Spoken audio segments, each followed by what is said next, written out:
The once taboo topic, now coming out from the shadows.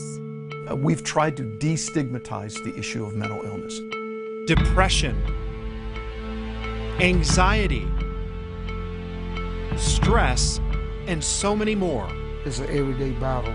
Folks don't understand. A battle without bounds. No age limit, and no one is immune. Each one of us inside is struggling. But now we're breaking through the stigmas. Empowering you to take back your life. If I approach my life like that, with the same grit and determination as a pro athlete, I can do simple things. In this special report, Mental Health, Your Mind Matters. Good morning, and thank you for joining us. I'm Lindsay Sablon. And I'm Corey Lazar. Over the next hour, we're going to be taking you on a journey of help, hope, and healing when it comes to your mental health. You know, the pandemic is credited with not only bringing many mental health issues to surface, but also really spotlighting that national and local epidemic. We're talking about mental illness. And as life slowly returned to normal for many, here comes the Omicron variant of COVID-19. Feelings of stability now thrown in the air. And even though the Omicron variant is spreading to 35 states across the country, mental health experts recommend stay in the present moment and try to avoid catastrophic thinking. And this morning, one of our missions is to take you inside a mental illness, to show you what it's really like to live day by day with the battle in your mind. I was having trouble. I lost my dad at a young age. My dad died when I was 12. It was a loss that left Carter Rainey feeling sad, alone, and desperate to see his father just one more time. My father was always there, which my mom was there too, but me and my father did a lot of things together, like hunt, fish, or do whatever, and we can laugh and talk. And not long after, he lost other family members. These women had to step up and help raise him. The pain of it all was just too much, and Rainey noticed experiences like never before. Like I could see my father, like I can see him, the things we did, and I mean, I can just hear voices, you know, and like I kept telling my mom, like I see my dad, I can hear my dad, you know, and it's like something is wrong. I mean, you need to get checked, and come to find out I was diagnosed with schizophrenic bipolar. Schizophrenia and bipolar disorder. Together, it's tough with manic depression, delusions, and hallucination. And so on a daily basis, what types of symptoms do you have? It's hard. I talk to myself sometimes, and I sit back and I cry, and folks don't understand. You know, it's like I can get in a corner. I won't say nothing to anybody. But you know, I focus on God. Just give me the help and strength to pull through it. Rainey is now prescribed medications just to help him day by day, but only recently he feels truly understood. Years of talking about his illness, with many not even remotely understanding how he's feeling. And now he has friends going through the same issues in small groups of the National Alliance on Mental Illness in Collier County. And it makes me feel good to wake up every day where I can call this person, I talk to them and know me. They can understand what I'm going through, and I can understand them. And you know, a lot of times just being able to meet people going through the same illness can help you feel just a little bit more connected and more seen. And the big message here is that no one is immune. At first, I was like really scared because I didn't know what was happening. And so I would just have these random panic attacks, well, seemingly random panic attacks at the time. 13 and dealing with panic attacks. Therapists are seeing a spike in young teens with anxiety. I sat down with two girls who are learning how to navigate these emotions through a service making mental health more accessible.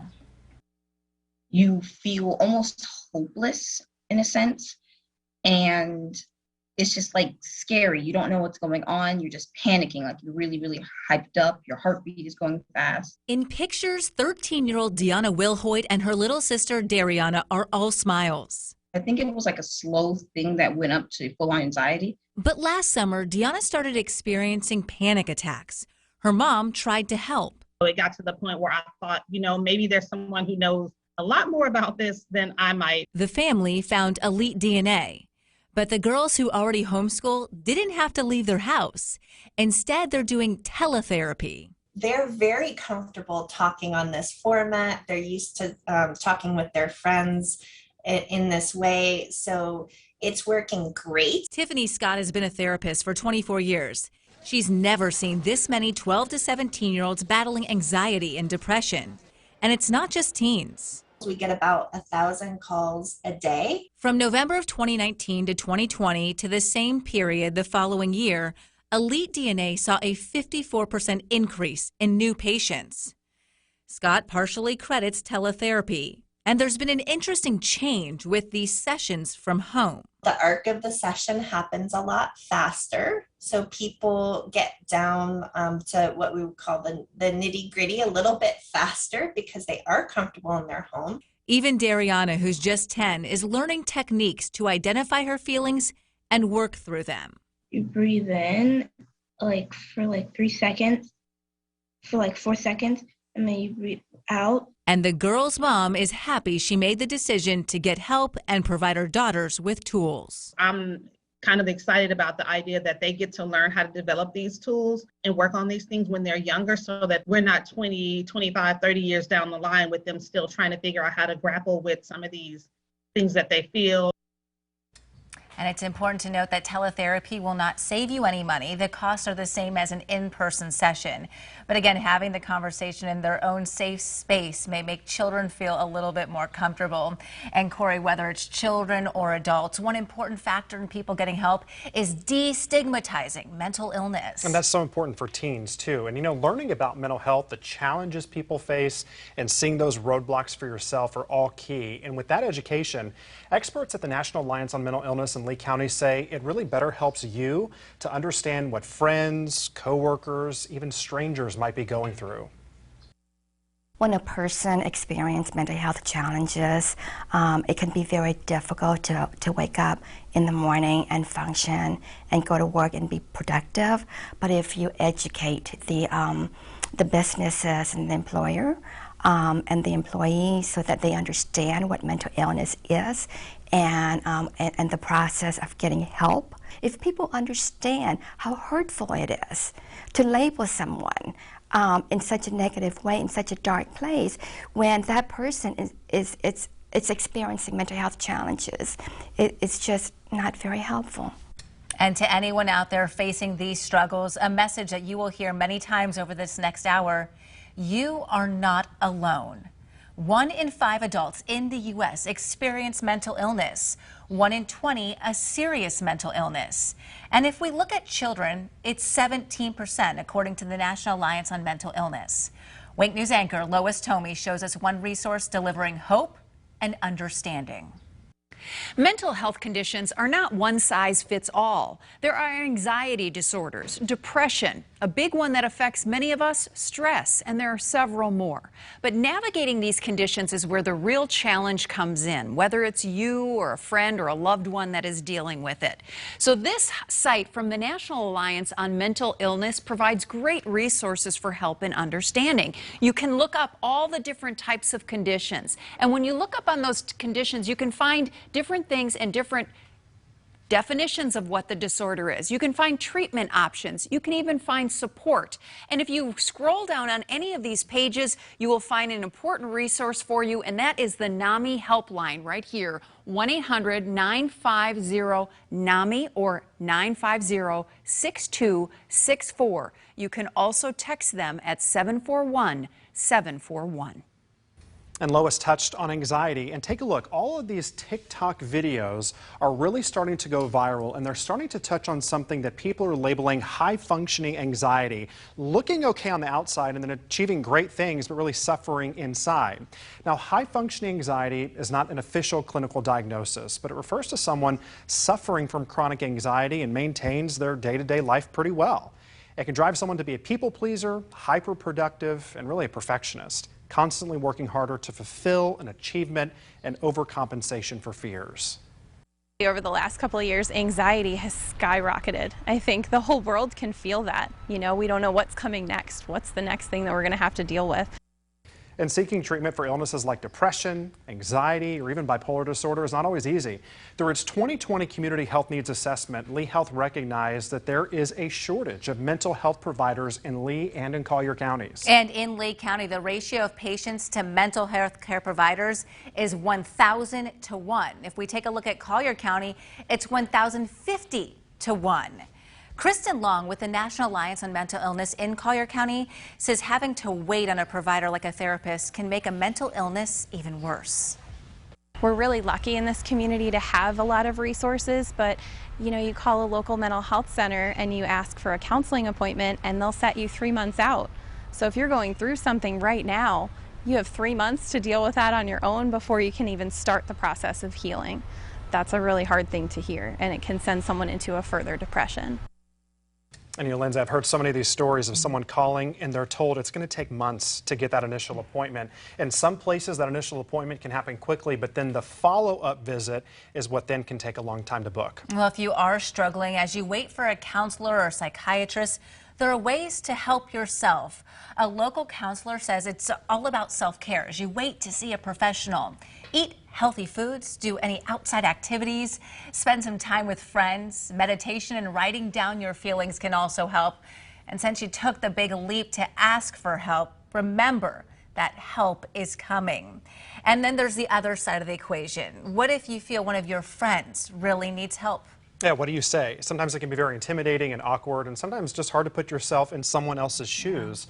Week News anchor Chris Safadi finds out how you can help get started. I think the first thing to ask is, how are you really feeling? Where are you right now? How are things really going? Because a lot of times we ask, how are you doing? Oh, good.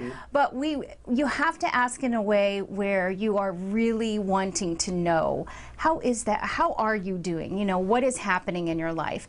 And this is where we have to be patient. When we ask that question, too many times people just say, fine.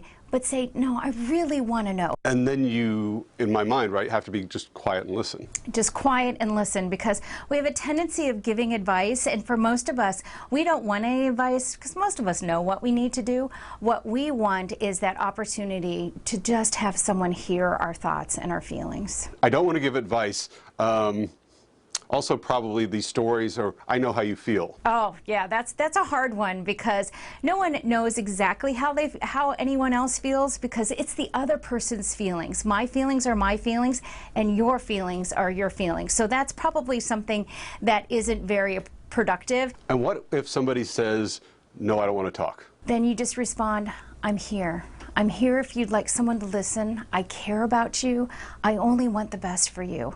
And then you take a step back, because if you push too hard, people are going to end up being defensive. So it's important you take that step back and allow the time to happen. And one important and basic notion in all of this, be positive. Treat others as you want to be treated, because you never know exactly what's happening on the inside. Well, from the mat to the court to the football field, we're taking a look at how athletes are really changing the game when it comes to mental health. Plus, every week we're seeing people that are in trouble and reaching out for help. This first of 2 parts. The changing face of help, from praying to the pulpit, the church's role ahead.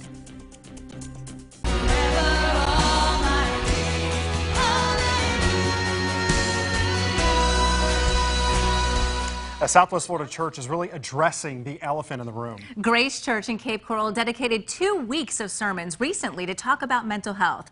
Wink News anchor Taylor Petrus joined them for a Sunday sermon. And Taylor, why did they prompt? What started this? Well, Corey, Lindsay, it's been a tough nearly 2 years now for many of us. The pastors at Grace Church tell me the pandemic, politics, racial issues have put a strain on their members. They want to end the stigma around mental illness and want to be the place people can come to for help. We want to address the elephant in the room. We want to talk about openly mental illness and mental health. Friends, if we can't talk about this in the church, where else can we talk about it? Can I get a yes on that? This is very personal to me, because I'm a grateful Christian in recovery from anxiety and depression. And the more that I've been able to share that, the more people have come to me and said, oh, thank you for being honest, and to say it's okay to go see a psychiatrist. It's okay to go see a counselor. We've been having a mental health crisis long before COVID and long before a pandemic. Back in the early 2000s, youth pastors, we taught about, sex, drugs, and rock and roll. That was it. More kids in my student ministry were dealing with issues of mental health, anxiety, depression, depressive symptoms. churches can play a huge role in helping people to feel seen, to feel connected with, to feel heard, to feel love and empathy in a very practical way. That's a culture we're trying to create in the life of our church, to say, pay attention to your emotional health. And God, I pray today that you would you'd give us the courage to reach out. Prayer is powerful and it's effective, but it's not the only tool. We're hoping that people will feel free to talk and that we'll be encouraged to listen, not fix, but just to hear one another in a world that's filled with noise.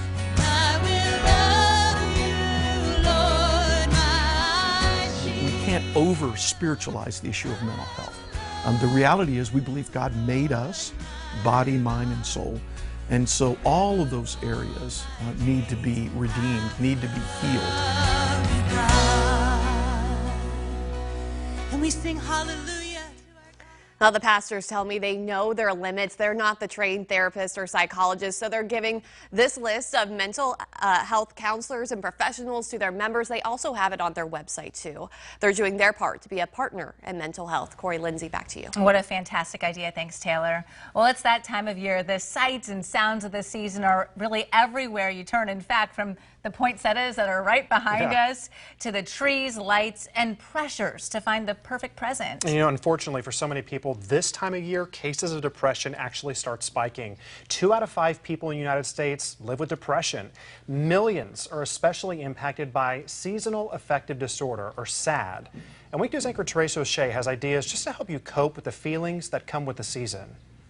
Cooler temps, less daylight, the holidays all contribute to seasonal affective disorder, or SAD. Go to work and it's dark, and then I'm leaving work when it's dark, I tend to be a little more depressed. When it gets darker earlier, it's a little more of a downer. I feel like there's less to do. I guess just like my day ends earlier too. SAD affects 1 in 20 people in the U.S. So how can you stay motivated? Putting the right people around you, putting positive people around you, those things are going to bring us joy, fulfillment, contentment. Doctors suggest spending 30 to 60 minutes out in the sun each day, and make sure you get enough vitamin D3 to combat depression. Aromatherapy, particularly sandalwood oil, tea tree oil, lavender oil, and lemon oil, are all known to be mood boosters. Working out at least 30 minutes a day is a proven depression fighter.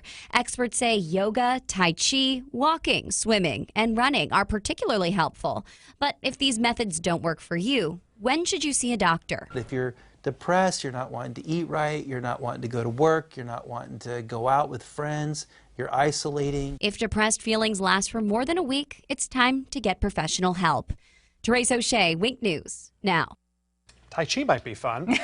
Well, there are many resources available to help when it comes to mental illness, both locally and nationally. So our team here has compiled dozens of the links that you can find right here on the Wink News app. The search for happiness coming up, one woman's journey and her struggles to keep a job. It feels like your body and your mind are at war.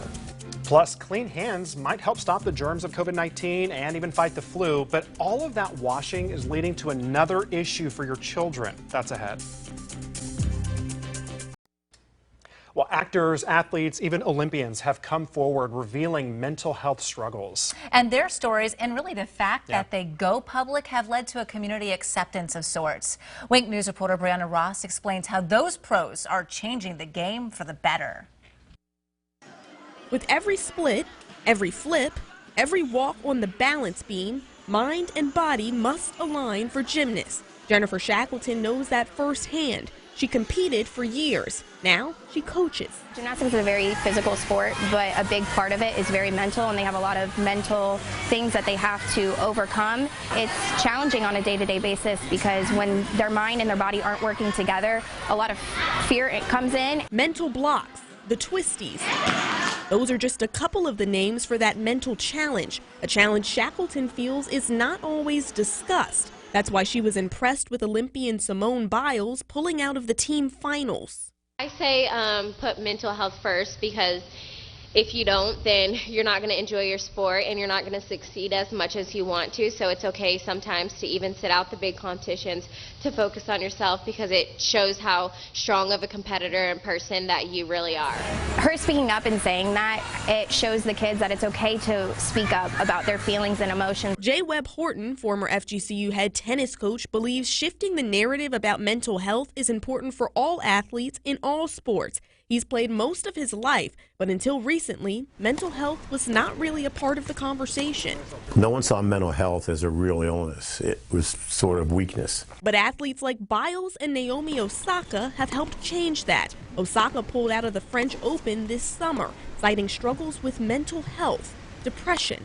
We're in a more enlightened society, and we have to accept that mental health is the same as physical health. I think within the last few years I realized how important taking care of your mental health can impact your athletic ability. Courtney Van Loo plays volleyball at FGCU. She says the pressure of play can be tough. You have people expecting you to do well, people expecting you to win, even the pressure you put on yourself that can really start to weigh down on you if you aren't careful. So she uses her platform to encourage others to talk about the pressure, talk about their mental health, even when they're struggling. I mean, a few years ago, I wouldn't have been able to talk about this or to even want to have this conversation. And as it continues to be destigmatized and the conversation is out in the open, it just makes it that much easier to work through whatever you're going through. Because it takes a strong mind and a strong body to be a strong athlete. I'm Brianna Ross, Wink News Now. You know, for these athletes, they face so much pressure. Everyone is watching them, especially people like Simone Biles. It was such a shock when she came out talking about mental health, and it took a lot for them to come forward. What's really interesting, though, is we're seeing this support across the board. The Big Ten also wanted its athletes to be winners at good mental health. The conference created Teammates for Mental Health. It's a partnership with the Pac-12 and ACC. The idea is to help 27,000 student athletes with their mental stability. They'll share resources and ideas to find out what works best for those student athletes. Our minds and bodies are one. Still ahead, why diagnosing and treating mental health is crucial to preventing poor physical health. Plus, you recognize you need help, but the next hurdle, how to pay for it. We have resources for you to get the help that you need. Next. Mental health, your mind matters. A simple concept, but not always easy to deal with. A lot of parents do wait until it's an emergency situation before seeking help, but just as you wouldn't do that for other types of medical conditions, you don't need to do that for mental illness or mental health either. Affecting every aspect of your life. Health implications, finance, social, I mean, you name it. Your ability to function, your health. They're like, you look fine. I said, you have no idea how awful I feel. No clue how awful I feel on the inside. Mental health, your mind matters. And not only does someone who suffers needs an understanding, so do the people around them. Welcome back. I'm Corey Lazar. And I'm Lindsay Sablon. Wink News reporter Rachel Cox-Rosen found one particularly challenging spot to sometimes find that understanding is on the job. Julie Marty didn't expect to get emotional sitting down with her new book. And it says, there is no duty we so much underrate as the duty of being happy. Does that speak to you? That gets me. But happiness has not come easy. Marty told me her 12-year-old son Max recently reminded her of that. I miss happy mommy.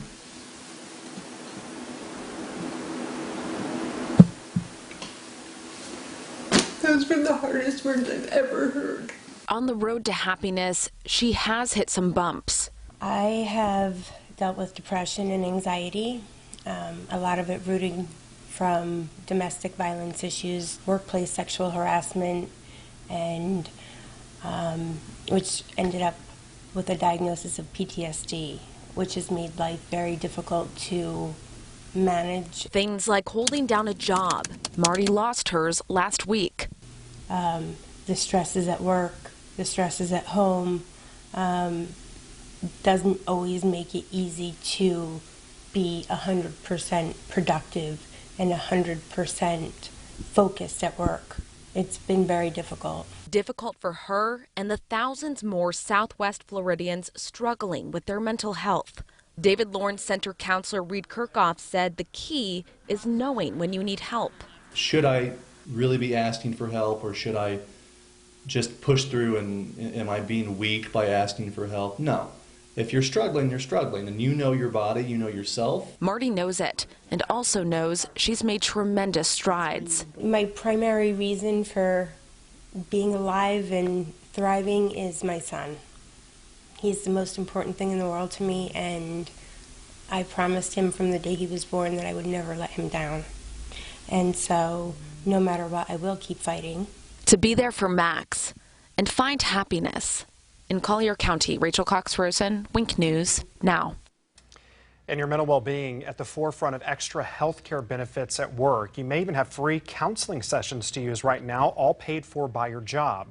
But there are concerns about privacy and opening up to people at work. I have had a couple people call in because loved ones have died from COVID-19. Mary Beth Lichty has been a mental health counselor for more than 30 years, and recently she's busier than ever before. It seems that what's happened is, even if I don't see something specific to the pandemic, that has just exacerbated whatever was already there. She's also noticing an increase in people using their employee assistance program benefits for therapy. So an employee assistance program is something that the company that you work for purchases. They purchase a certain number of, say, mental health visits, along with maybe some other benefits like legal and financial consultations. You may not even know you have these benefits to use from your employer. Another issue here, people purposefully not using these benefits for mental health because of the stigma. It's still relatively taboo to talk about within society. It's even more taboo to talk about within the workplace. Darren Brooks studies EAP benefits at Florida State University. His research found people have a perception that details from their therapist visits will get back to their employers. That it might not have the same level of confidentiality than, say, if I went through my traditional health care plan for mental health services. But we found that's not the case. You would never reveal information to a client's employer about what they revealed to you. Not even that they're here. I mean, the fact that somebody comes to see me is confidential. If somebody calls up and says, hey, is so-and-so your client? I can't tell them. I say I can't reveal that information, either confirm or deny. And so what we found is the only way that a counselor would tell an employer about an employee visiting if it was something like they're mandatory to go to that counseling session to keep their job. Oh, interesting. That's good information to know. And whether it's your physical or mental health, often there's one big barrier. It's cost. Finding an affordable therapist with or without insurance is a challenge. But as Wink News consumer reporter Andrena Shepard shows us, it is one you can overcome. Squeeze in. After nearly 2 years of COVID chaos and another variant, mentally, people have struggled. The pandemic created a lot of isolation, a lot of anxiety, a lot of stress. We've lost jobs, we've lost loved ones, and needed someone to listen. But sometimes counseling's not in the budget. Your insurance may not cover it, or the therapist may not even accept it. It is very hard in order to gain access to care if you don't have the funds in order to get that care. But there are options. That's where student Margot Philpott comes in. She's getting her master's in mental health counseling from FGCU and works at the university's Community Counseling Center, offering therapy virtually or in person on a sliding scale. I feel that I am able to make a difference, and I hope to be able to continue to make that difference even after I graduate. It costs $25 an hour or whatever you make an hour, whichever is less. Dr. Elise Bartley oversees the program. Research shows that counseling works. It decreases the symptoms, the mental health issues that the client is experiencing. Catholic Charities of Collier County also does its best to make therapy accessible to everyone. Mental health is as critical as some primary things like housing, food, even education, right? So we know that if we are working hard to help individuals with some of these primary needs, but their mental state is not where it needs to be, then a lot of these efforts tend to fall off. When the pandemic hit, they got rid of their sliding pay scale. Sessions are free. This can really give you that peace of mind or that serenity that you were looking for. It can help you heal from those wounds that maybe you're not understanding what's going on. We are physical beings and we are mental beings, and because of that, we need to be certain that we're getting the treatment that we need. When it comes to children, be sure to check with your school district. They often partner with outside resources to get children the help they need. Back to you. All right, thanks, Andy.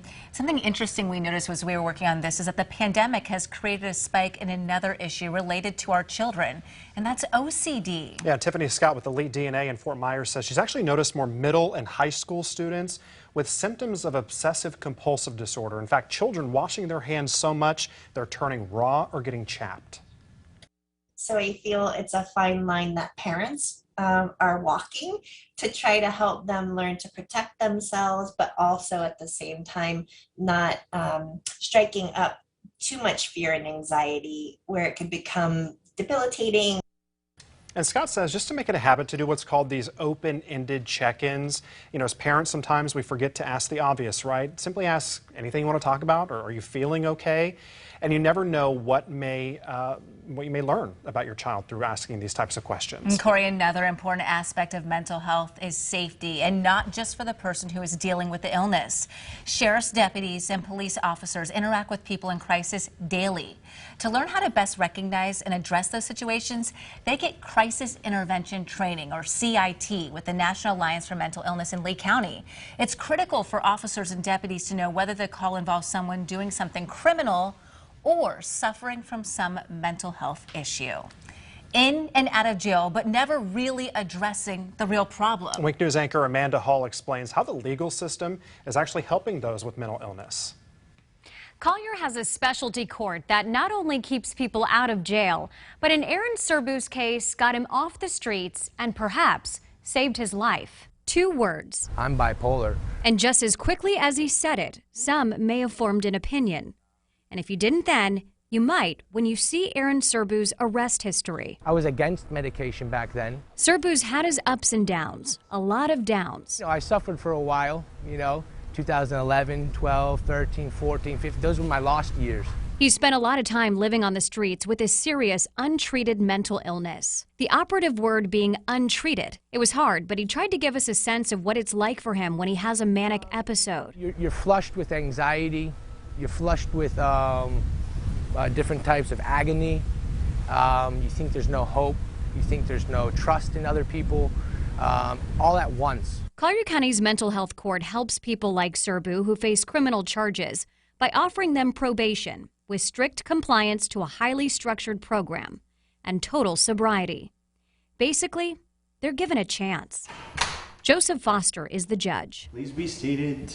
This program does keep criminals out of jail, but not the way you think. It actually keeps them out long term. A lot of the people in the program find themselves employed and doing really well, which is why we have such a low recidivism rate. The program lasts a year on average. In that time, the person is set up for treatment. If successful, charges can be reduced or dropped altogether. The people who go through the program work really, really hard to get sober, to get clean, to become productive members of society again. For Serbu, mental health court is ultimately what got him off the streets and got his life back on track. I enjoy just living a simple life, and from where I've been after Hurricane Irma or in the streets, having a house is like golden, so I'm so excited and glad. Referrals to mental health court can come from anyone, the judge, attorneys, even the officer making the arrest. As of right now, Florida has 33 mental health courts in operation. If you'd like to learn more about it, we've linked the information with today's entire special on winknews.com. Amanda Hall, Wink News, now. Of the Dash. The tools you can use to make a difference in other people's lives, helping them know that they are not alone. I still sometimes struggle with suicidal thoughts. I still have that. But I'm able to grow from it by helping other people. How one woman's love for her grandfather set her on a mission of healing. And he's no Mr. Ed, but we'll show you how this 4-legged healer does work some magic with adults and children alike. Up until recently, there has been a great disparity in the way we treat physical conditions compared to mental conditions. But Wink Health and Medical reporter Amy Osher explains that's all changing with new strategies that direct medical care. People sometimes speak of a mind-body connection, And never is that link more evident than when it comes to health. Gina Britton knows that. I was diagnosed with lupus and rheumatoid arthritis, and then I also was diagnosed with genetic immune dysfunction. Her physical ailments exacerbated her mental health challenges. It fed into my depression because between the combination of the two, I couldn't work full time anymore. We've gotten a much better sense that things are really very much connected. Dr. Paul Simeone heads the Behavioral Health Center, which is part of Lee Health. Adding a mental health branch to the medical system reflects the modern approach of treating people as a whole. It starts with including a mental health screening as part of a primary care doctor visit. Begin to see psychological problems in a medical circumstance, and people get to talk about them as a whole person experience.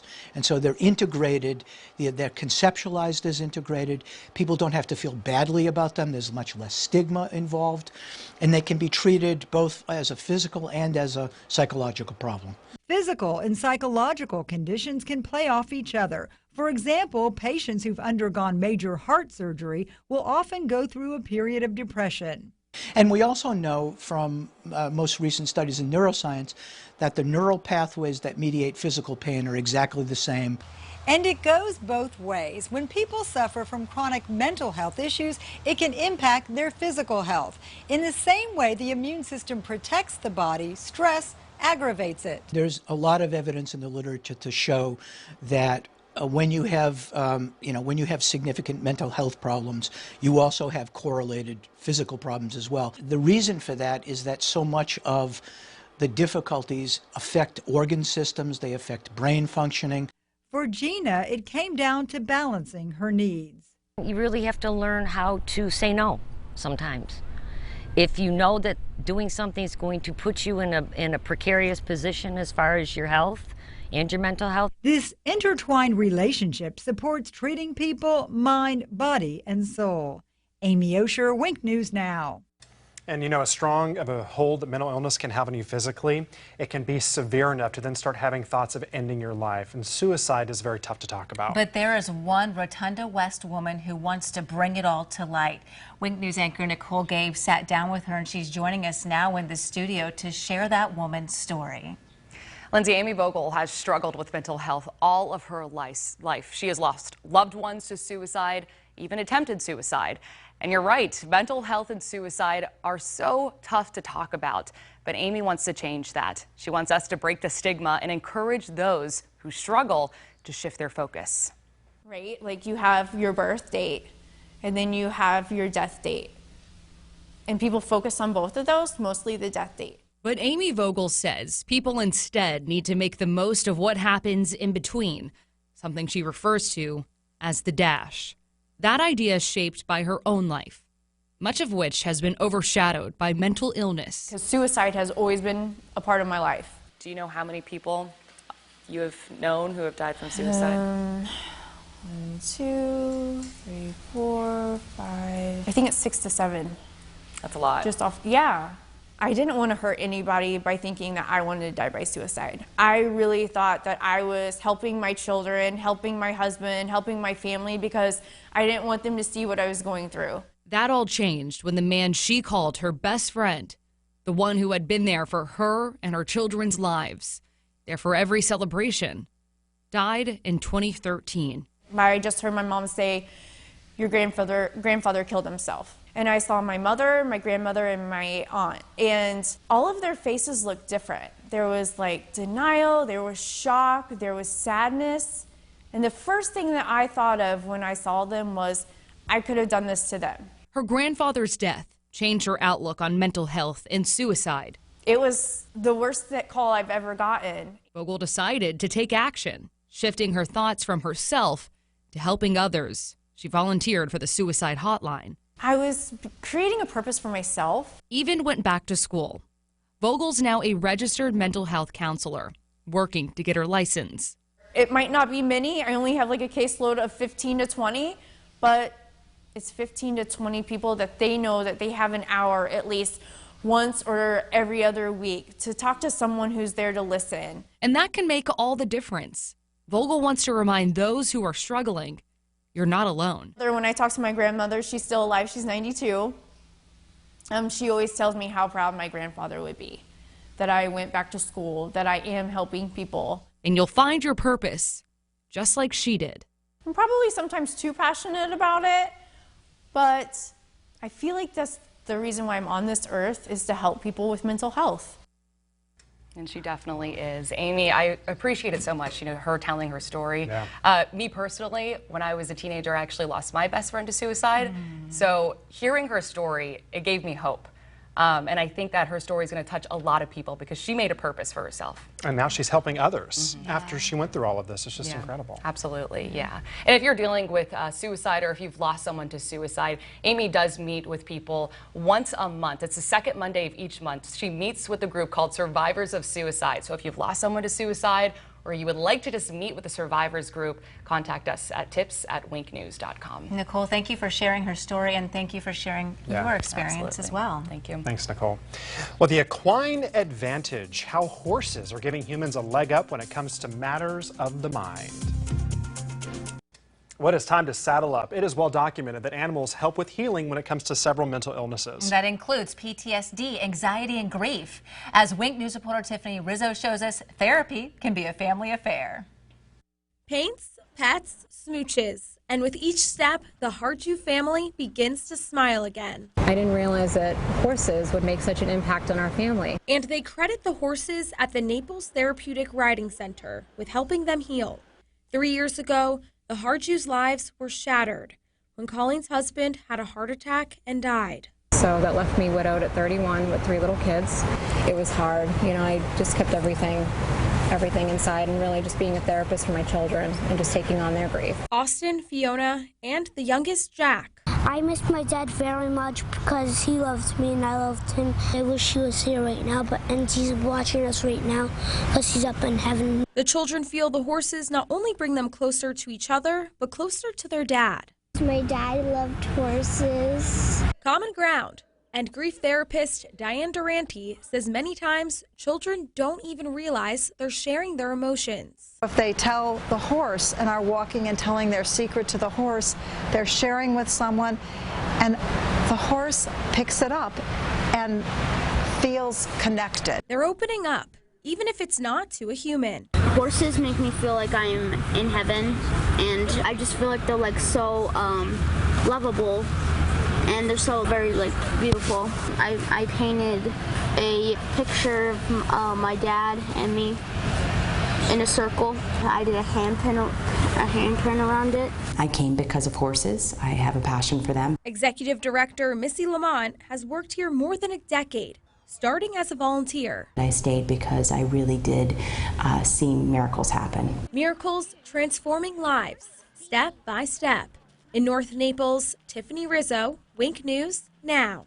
Animals can definitely help a lot, can't they? They do. We want to leave you with this one thought. You are not alone. If you suffer from a mental illness, there is hope and help. And of course, the hardest part is taking that first step to ask for it. And I know as you were working on this and our entire team, we realized there's so much we want to talk about.